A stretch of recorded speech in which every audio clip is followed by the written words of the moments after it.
4.3. Certains membres étaient responsables des contrats gouvernementaux, d'où leur connaissance des problématiques et leur capacité à se sauver. Cela a d'ailleurs beaucoup fait rire Novembre. Pas la situation bien évidemment, mais la naïve bienveillance de Juin. Oui, quand nous avons appris que ces mêmes personnes devaient transmettre des renseignements en échange de sauf-conduit, mais qu'il n'avait en fait jamais été prévu de les sauver en cas d'attaque, Juin était peiné, attristé, ce qui a amusé Novembre. Amusé, oui, elle était, mais avec délicatesse. Novembre est une femme subtile, elle a simplement trouvé la naïveté de Juin attendrissant. On se taquine pour des broutilles, mais je crois que c'est bon signe. Un peu comme dans une famille qui connaît les faiblesses et manies de ses membres. Enfin, ce qu'ils ont vu est terrifiant. Nous avons évidemment les images, mais les images ne remplacent et ne disent mot sur le réel. Regarder n'est pas se confronter.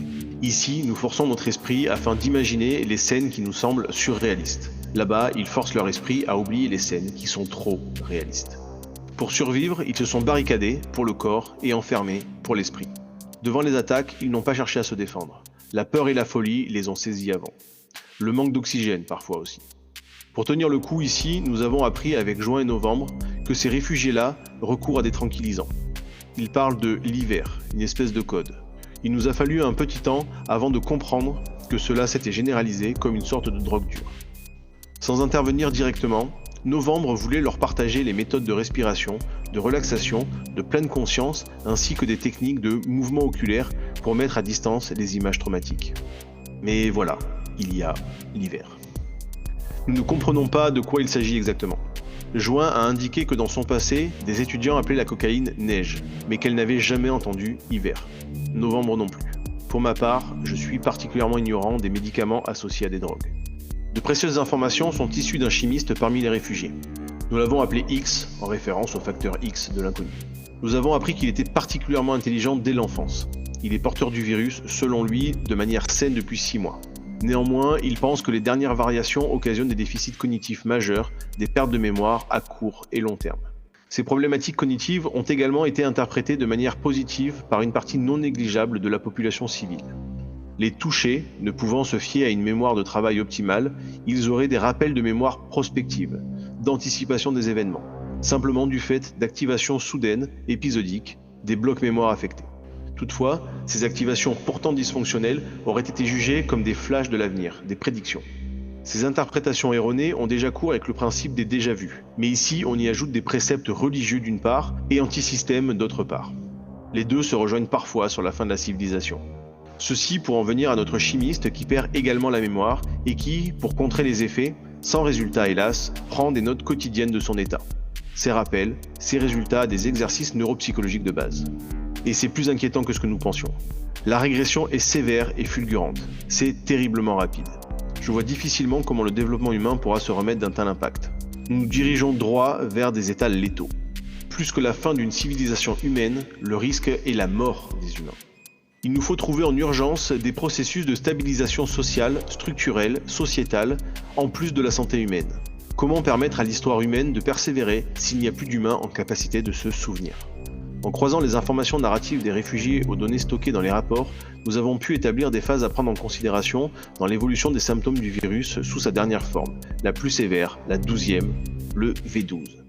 Après les pertes des capacités cognitives, les difficultés motrices, les jambes, les bras, etc., les impacts neurologiques sur le système limbique comme les problématiques empathiques, des émotions, des relations, de l'agressivité, il y a donc les mémoires réduites et les risques de tachycardie, de rupture d'anévrisme et de tumeurs cérébrales. 3 conséquences finales qui divergent largement, mais qui ont pour point commun la perte de régulation des messages neurologiques. Pour finir, professeur, nous devons vous confier une observation intrigante, voire suspicieuse. Enfin moi, puisque je fus celui qui détient cette information. Je n'en ai parlé à personne, hormis à Janvier bien entendu. Elle a paniqué et a souhaité que nous prévenions immédiatement Juillet, notre enquêteur, et Décembre, sa personne de confiance ici. Enfin, nous avons tous compris qu'elle voyait en Décembre plus qu'une médecin militaire de confiance.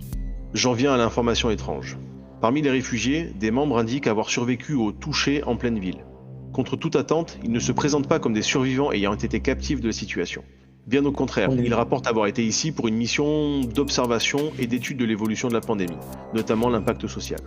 Je sais ce que vous vous dites, professeur Schrödinger. Je me suis également rationalisé de la sorte. Il y a différents groupes d'études, l'observation diverse est essentielle, etc. Toutefois, professeur, lorsque j'ai creusé cette voie, j'ai appris que l'équipe en question avait chuté dans la folie sous la pression de rapports à rendre chaque mois, chacun leur tour, en fonction du mois. J'imagine que vous voyez où je veux en venir, tout comme je me doute que vous allez me dire que je fais fausse route. Et si... Novembre dit toujours qu'une Une fois le doute insinué, il est impossible de réfléchir sans l'hypothèse en question. Et si... Comme tout le monde, je me demande depuis le début ce que nous faisons ici. Pourquoi nous? Vous savez ce que nous nous disons entre collègues, ce que disent les membres du laboratoire Dawkins? La question de l'origine et l'origine de la question. Et si nous n'étions pas seuls dans notre situation? Vous exigez alors qu'ils restent pleinement concentrés sur la mission, en sanctionnant simplement les comportements et en reprenant le cours de leurs analyses et réponses aux questions liées au rapport du mois d'avril. Rendez-vous en 4.9. Si jamais vous avez déjà pris des décisions, 4.9. Vous avez déjà eu connaissance de tous les interrogatoires, 4.6 et 4.7. Vous connaissez déjà les résultats d'avril issus du laboratoire, 4.4. Vous demandez à éclaircir une dernière chose qui vous échappe encore, l'hiver. Dirigez-vous en 4.8.